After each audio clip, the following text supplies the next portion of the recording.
Good afternoon, good morning, and good evening. Thank you so much for joining us today again for this next episode of ChatEBC, where we get to know the EBC members from around the world a little bit better. Today, we are joined by another very international EBCer. This seems to be a trend in a lot of the members of EBC. So, Nikhil is based in London, has business interests in Sri Lanka, and I think is involved in EO Sri Lanka as well as his local EO London and EBC. But we're going to hear more about it from him directly. So, Nikhil, thank you so much for joining us.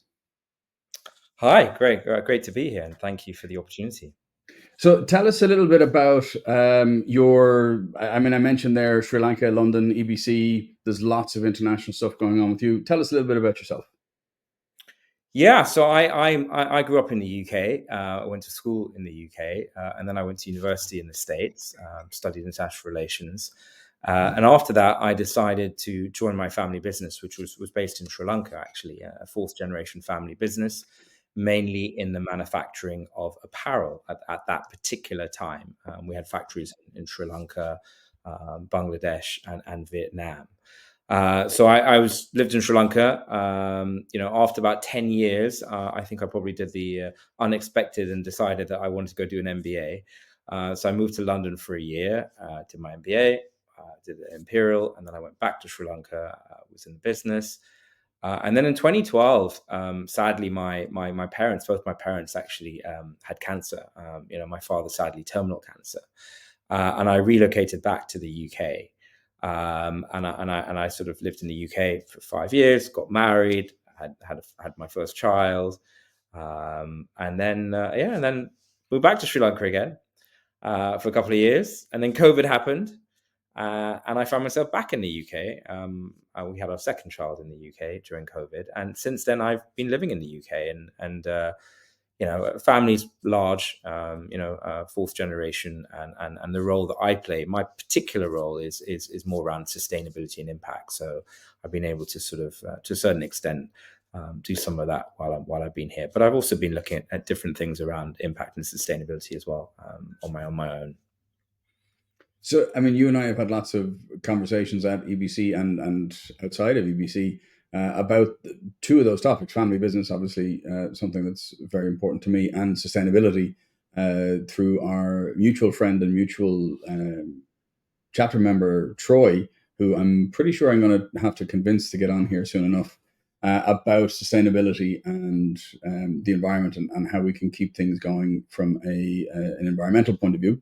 But before we get into a little bit of that, tell us a little bit about the business. So the business is based in Sri Lanka. Do you still have the operations in Bangladesh and Vietnam? Yeah, so the business, as I say, it's mainly clothing, but in sort of recent years, we've also diversified into other sectors. So our main, let's say, bread and butter business as such is manufacturing of clothing, and it's great because I've been there since the late 1990s, and I've seen how the industry has completely evolved from the days of slow fashion to fast fashion. I think when I joined the business, we were, I would say, contracted manufacturers. We would just literally get everything from the customer. All we do is make the garment and then even send it to their warehouse locally, right? But how that's changed in the last 30 years, now we are doing basically everything. I think someone told me a couple of years ago that the only thing they want to do is issue the spec and the check. All right. And we do everything else from designing, development, sourcing fabric, shipping, even warehousing. So the responsibilities that we do now are so much greater than where they were. And I've been through that. And of course, we now live in a fast fashion environment with a lot more consumption, which goes against my own principle of sustainability. And we're trying to sort of see how we can address that. But my role in particular within the business, and I would say it happened by chance. Actually, I ended up attending a sustainability event 10 years ago in Copenhagen, and I remember that I was the only manufacturer. It was around sustainability. I was the only manufacturer there, and ever since then, I've just wanted to be this voice of sustainability, representing the manufacturer. And that's what I've been doing, and helped the family and the company develop its own sustainability strategy, which we launched a couple of years ago, and a sustainability report as well. Just looking at where the opportunities are. You have a sustainability drive now within the company, you're kind of leading that, you're driving that agenda, for want of a better expression, to be able to make some changes within, if not the global manufacturing and clothes manufacturing, Yeah, but at least and I your organization. Yes, yes, and and this is where, the sort of involvement, my involvement, where before I was very operationally involved in the business. I think when I first joined the business, I was in the factory every day, and that's how we used to operate. The evolution of a family business, and I would say today there's a lot more. We have to move as we expand. We have to be more professional and bring in CEOs, bring in non-execs. And I would say that I've sort of found my niche, which is really the sort of strategic part of sustainability. I love meeting people. I love networking. I love looking at new ideas. I would say I'm very much the visionary. And that has its challenges sometimes, right? In trying to sort of influence people, influence something like sustainability, which has a cost, right? There is a cost in sustainability. We all know that, and yeah, it has sometimes some difficult conversations need to happen, right, to try and bring everyone along the journey. But I'm very convinced that it's the right way to go. You have to think of where you're going to be in 20, 30 years time. And as I say, in a family business, I suppose one of our roles is as family members to really be the custodian for the next generation, and that's what I want to be. And I can imagine when you're making such, I won't say systemic changes, but they're very profound changes in the way that the company runs, especially if it's one that costs money, that might not ever have a direct return. Like, we might never make as much money, but we're doing good for the environment. And if you're not thinking multi-generationally, that can probably be challenging for some people. Yeah, definitely. And I think you're also, it's a legacy company as well, right? So we employ lots and lots of people. I mean, we employ over 60,000 people, right? So it's a very large Sorry, say company. that. Give me that number again. 60,000 people. There are about 60,000 people with all the factories that we have. So it's a very large company. So, and Wow. it's a legacy company, right? So you're bringing in, you've got a lot of people who've been in the company for many, many years. So influencing that change, is difficult, and especially people who've never really understood, and ultimately many people who really have been sort of, I suppose, assessed on profitability and bottom line. And of Hmm. course, sustainability is not all about bottom line. It's a triple bottom line. You've got to look at people, profit, and planet as well. So yeah, it has its challenges, but I think with the way the world is going, we're all being affected by sustainability, by impact on climate change. I think COVID as well, from a health, we're all being influenced and changed. That I think people are beginning to create more awareness now and realize that there needs to be a change. And fortunately, also governments are now coming in with certain legislation. And where would you see, in an ideal world, in 20 years' time, where would you see things being I mean, in clothing manufacturing specifically, because that's where you have your most experience. I one of the I've as I say, I'm always looking at new sort of innovations. Where's the industry going? And something I'm really passionate about and really sort of putting a lot of effort into is the role of circularity. Because if we can, as I say, with all our waste, ultimately we don't want to have any waste. But you've got to look at both input and output. So, what do we do with our waste? How can we actually bring that back to making the same garment again? Is there technology around that? Hmm. And also, what we actually use in our garments, can it be recycled?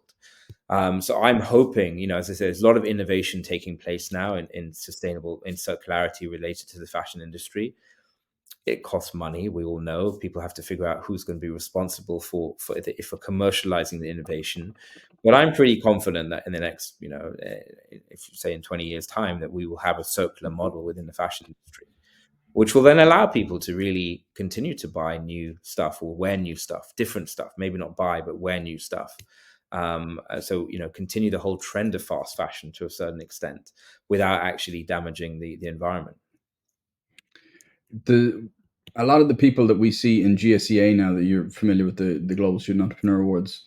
Last year we had two really interesting things that were about textiles as opposed to fashion. One was a girl who was building a machine to allow spiders, a specific type of spiders, to have a specific type of thread, which was then put into the machine to make low cost recyclable textiles, and another guy who was removing all of the different washing products from the washing cycle. So he had built a machine that is lights and air in certain ways that is able to get rid of stains, get rid of odors, get rid of bacteria and everything else. So you don't need all of those chemicals washing all of the clothes that we all wear. So I think there's a lot of emphasis on sustainability and a lot of emphasis on having a Yeah, look and at how we get out of where we more are. and more recently, the Earthshot Prize, which happened last week in Singapore, had, I think, two of the finalists were also related to sustainable fashion. So yeah, it's a huge topic. I mean, the fashion industry is one, so called the second most polluter in the world Okay. industry. But again, for me, you have to bring everyone together, and this is why, as I say, my purpose, my sort of aha moment was when I was in Copenhagen 10 years ago, and I was sitting there, just been invited by chance to be talking about for how to address the sustainability issues in the industry. And I was the only manufacturer in the room. And I was like, this can't be the case. We have to all be together. We all have to work together and collaborate in collaboration to solve the issues. And this is what I've been focusing on for so many years since then, and been involved in a number of stakeholder initiatives, trying to push that on the agenda. So let's say for a moment that you weren't in the textile. Let's say, what do you say, fourth generation family business. It's not likely that you're going to sell it just on a whim. But let's say you weren't involved in that anymore. Let's say you went off and did your own thing. What would you like to be doing? What would you like to explore? What things are interesting to you at the moment, beyond what you're doing in your business right now? So I've always been really interested in education, and I think having two young daughters now as well, and looking at the world in their eyes. I'm an older parent. I had kids rather late in life, and my father always said to me that the greatest gift you can give to your own children is education. And so I'm really passionate about education and giving back, and so I've actually recently taken on trying to qualify myself as a scaling up coach, because I want to give back. I mean, I feel I have so much experience. So getting involved in either the educational sector, even as an investor, but also from being involved as a teacher. I mean, just a couple of days ago, I was invited to come and do a lecture at Cambridge University last week, and it was great. It was fantastic. I really enjoyed it, and apart from the drinks being so cheap as well, £2 a drink, it was like crazy. I was like, wow, why can't I go back to university next? But no, but I just, yeah, I mean, I think this is where the sort of avenue that I want to go into, and within a family business, I've been able to get involved in the CSR, which obviously has an element of education and helping communities. But I think there's great opportunities in a business as well around education. It's what the world needs, and at a difficult time where we're all experiencing now, I think again, investing in education is probably the best thing for the future. Mm-hmm. So then, we're all in EO. We know what the 5% is. So this is for public consumption. So I'm not asking for your 5% share at the moment. But what's on your mind at the moment? You mentioned education. You've mentioned CSR. You've mentioned sustainability in your own business, investing. There's a lot of stuff that we've just touched on there. What would be the most pressing thing that's on your mind at the moment? Either something you want to do or something that you're struggling with. I think I think the sort of the trials and tribulations of a fourth generation family business have always been there, and I think that the whole governance and the whole evolution of where, as I say, where we were very hands on in the business initially, and moving to a more professional hybrid organization. I think there's some great elements of family businesses that you need to have. So I always say the model should be probably a combination of both. But it's that evolution, that change when there are a lot more family members in the business. How do we sort of deal with the sort of the different elements of the business, but also the emotional side of the family, and make sure that we actually leverage the skills that we have within the family, but also making sure that if we don't have the skills, that we bring in the right skills.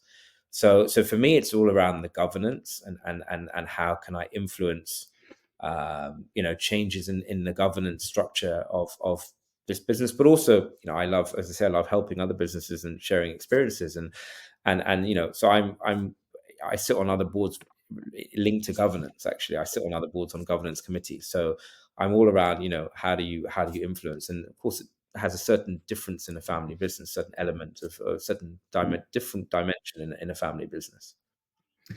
Just something that you said there, making sure that we have the skills and we have the interest to the best ones for the business, and then if we don't, we bring in other people. And because you're fourth generation, that means that you have lots of family members, cousins, second cousins, whatever, who are involved in the business. Is that why you mentioned earlier on that you've expanded into some other areas? Is it to allow them to grow in a different area or a different area of interest, or has it been strategic for the fashion business?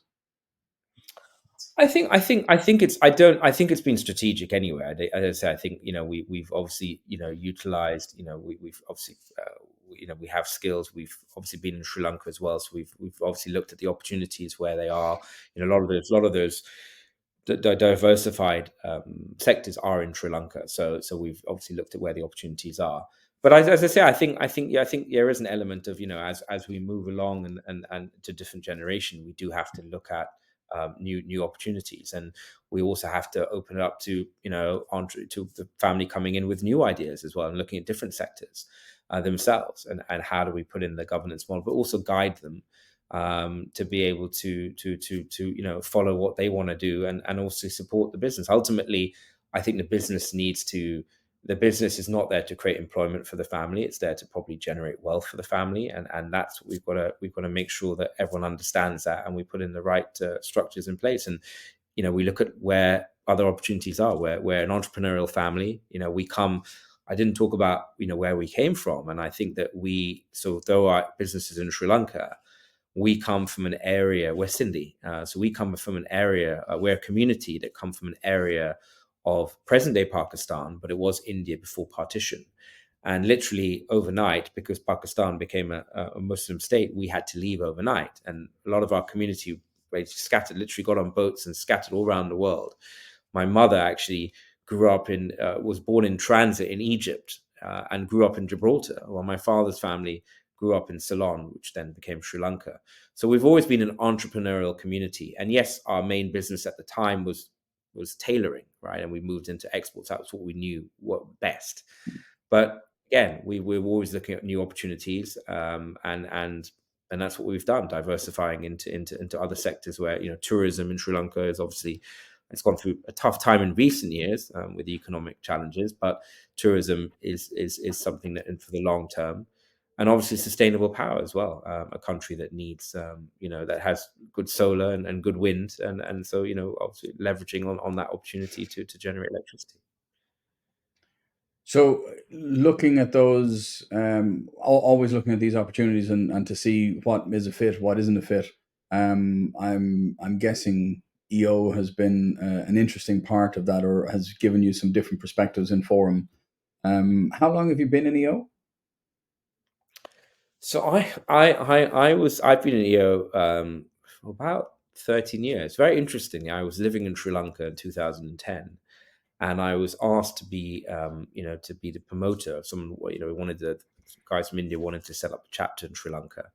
And 2010, country Sri Lanka just ended. The civil war just ended, and I was living there, and tried to gather the troops. But it was quite challenging at the time to get anyone who was interested to commit, because they didn't know what it was all about. And then in 2012, I It actually does moved to sound like London. a cult when you haven't heard anything about it, to be fair. I know. And then in 2012, I moved to London, and I joined. I told the guys, the guys who were trying to promote in India, I said, "Look, I've never been to a Neo event. I've been trying to push this for 2 years. I need to actually, I'm moving to London now. I'll join the chapter there, but I really want to go to an event. I really want to go to an event." So I was asked. I got permission to go to GLC in Bahrain, and a really funny story happened there, because I was there still representing Sri Lanka in the new chapter track. But I was standing. I think after one of the after hours, I was like standing in a line, in a taxi line somewhere. I think the last night, and I stood next to a gentleman who seemed to be going to the airport.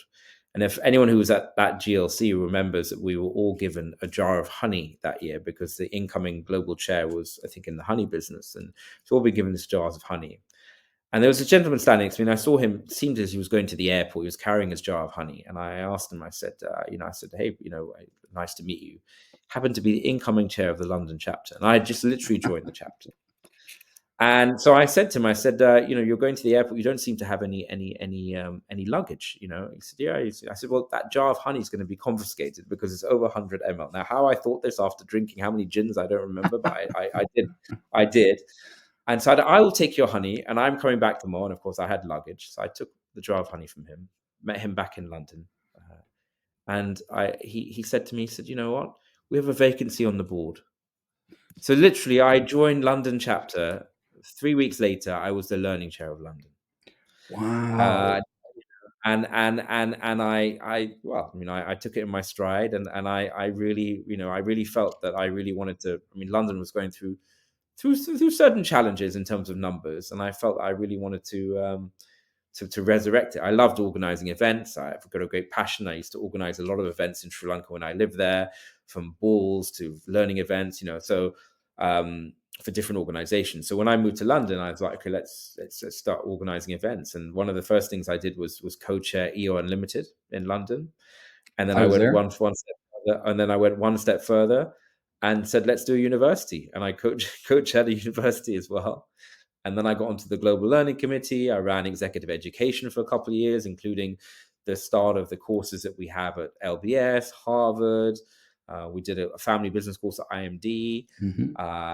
And now then I went into global events. I organized the last event before COVID, which is a exploration to Vietnam and Cambodia. And then now I handle external partnerships within EO under the new structure. Mm-hmm. So I've been involved in developing the relationships with the United Nations, the World Economic Forum, World Bank, just to name a few. Just to So drop I've a played few that role. small names here and there. Yeah. EO has given me the opportunity to go to Davos. No. I was to Davos last year. I've been to Web Summit, I've been to some of the Global Entrepreneurship Network events in Bahrain, and so it's given me a lot of opportunities. And as I say, I love to meet people. I help them mentoring. We've been doing some mentoring at some of these events, and yeah, I've really enjoyed it. That's phenomenal. And so, how long you've been in? So you started your own chapter in 2012, then joined the board of another chapter in 2013. When did you get involved with But yeah, EBC? we didn't actually. So Sri Lanka never happened after I left, right? Okay. But we tried to get it going. And then in 2000, so I was in London from 2012 to 2016. In 2016, I went back and finished the job. We set up the chapter in Sri Lanka, and I was Very good. involved founder members in Sri Lanka. And it's going very strong. It's going very strong now. I think we've got over 50 members there. I think it's going really, really strong. And so I'm glad that I'm there, and just after our next retreat, I'm in Sri Lanka the following week, and I'm actually doing doing a sort of a summit there in terms of trying a sort of for new members. Okay. Doing a little bit of to try to influence new members to join. So a membership drive I'm involved in. So that'll be fun. So I'm still a member there. They won't let me go. But I'm back and forth anyway. So it's good. So you're still a member of London. You're still a member of Sri I'm not a Lanka. member of London. I'm Oh, not a you're not member a of member of London. London. So you're exclusively in Sri Lanka. Okay. Of EO Sri Lanka and EBC. Okay. And why EBC then? Why? What was it that attracted you to EBC? Well, as I say, I've sort of been around for a while, right? And I felt that I love the whole international experience. I think that I love meeting people. I love getting connecting with people, and I think this a forum of a different form every time, getting closer with each other, and it's a tribe, right? As everyone says, Mm-hmm. it's another tribe, and I think I've been to 4 events now, and I love it. I look forward to it, and I think it's just really and new people coming along. You meet new people, you get close to you in different form with different people every time, different place. And I love. I mean, I love traveling. And as I say, meeting people. So EBC is the right for me. So you've been to four. Do you have like a favorite EBC moment? Is there anything that stands out to you in the four, or obviously nothing forum confidential or anything like that? But is there anything that has jumped out at you? No, as I say, I think each experience has been so different and totally unexpected, right? I think the living in the tents, was quite something. I think that was Marrakesh, right? That Yeah. was quite an experience. And yeah, it's very very unique. And I love originality. And so the creativity that goes into each and every one, totally Hmm. unexpected, the once in a life.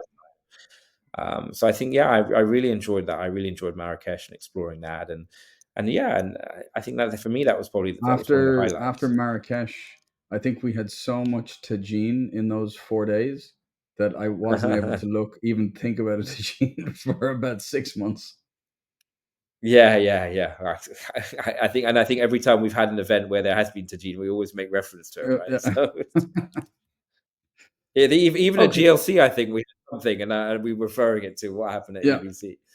Yeah. And people didn't know what the hell we were talking about. Um, okay, so I have a random question generator. These are now just really quick fire kind of icebreaker style questions. So I'm gonna hit you with them. Is that you ready for these now? Go for it. Go for it. Cool. So the first question is, what's the most rewarding part of your week?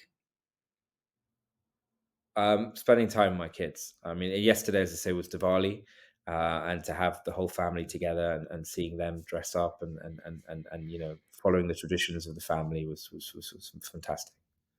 How old are the kids? 7 and 3. That's not one of the questions. Sorry, 7 and 3. 7 Okay. and 3. 7 and 3. Okay. So the Two cute girls. age. So they're cute answering back, but they're not teenagers yet. Oh, not yet, not yet. Yeah, I think I've got Cool. that to come, right? I have two teenagers, so the answering back phase comes pretty quick.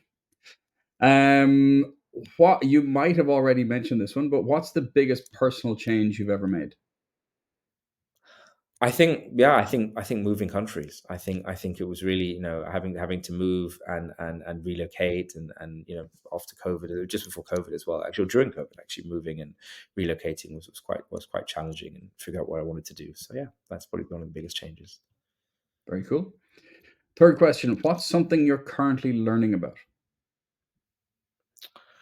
What am I learning about? I'm learning about parenting. Definitely, I think there's one element of that, and I think, yes, I think I talked about it in terms of the whole impact of circularity and how I'm really putting a lot of effort into trying to understand the technology around circularity within the fashion industry, but also outside, to really understand how I can be involved in it. I'm actually going to COP in a couple of weeks. I'm going to COP 28. I'm speaking at some of the fringe events there, but also one of the things is I really want to learn around this particular topic. Very cool. Fourth question: what's your favorite holiday and why? What's my favorite holiday? Well, actually, I love exploring cities. I'm not really a beach person. I love actually going to a city, jumping on a tour with the family sometimes, and walking and just exploring unknown place. Just not off the beaten track. Hmm. That's what I love doing. So I just, go from place to place, and if I can find sometimes ways to transit through a place. I mean, sometimes I get to EBC the most random ways. I mean, I think I came back from Riga. I think I went to Helsinki for a day or something like that. I can't, I just love just spent the whole day just walking around, exploring, and that's what I love doing. Cool. So the final question then of these quickfire five is: what's your favorite podcast or radio show? What's my favorite radio show? Well, actually, I actually am.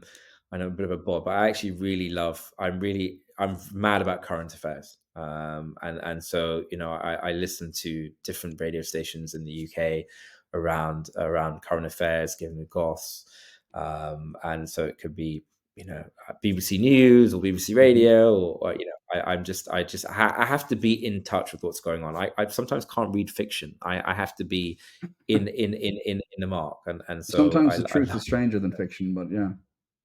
Yeah, but yeah, even this morning it's been quite exciting in British politics. So I've been very glued to the screen this morning. Yeah, I just saw that. So this obviously this is going to let everybody know exactly when we're recording this. But yeah, there was a huge shakeup in British politics this morning. Huge shake up this morning. So yeah, been very very glued, and I'm sure I'll be going back to watching this after this. Very good.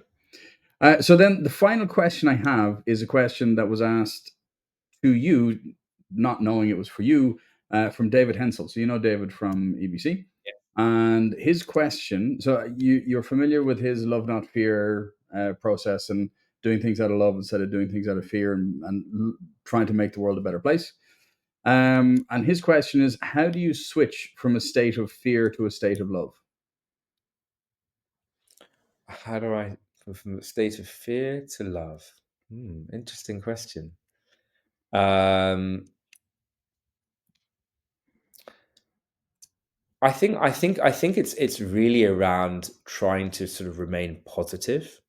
And to try and sort of, I think I've done really alienate the whole negative energy, and to just really, for me, it's in the mind. It's really in the mind about trying to sort of have a positive, think long term, think of the positive element of where you're heading, and just to clean your mind and sometimes reflect, take a break, because you're going to go through many moments of fear, but sometimes it's just stepping back, reflecting, thinking positively, and realizing that actually life's too short, right? And you're only here once, and you've got to make the best out of it, and living through life through fear, which in many ways I have done for many years. I think EBC has really helped me to move out of that, and to think to be remain positive, and to realize that you have a limited time here, and Mm, you've really got to make your own mark, and the only way to do that is to through not being fearful,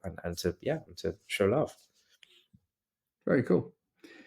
Nikhil, thank you so much for joining us today on Chat EBC, and looking forward to seeing you next week in Bodrum. This week Thank in you. Bodrum. Thank you very much. This week. Thank you. See you soon.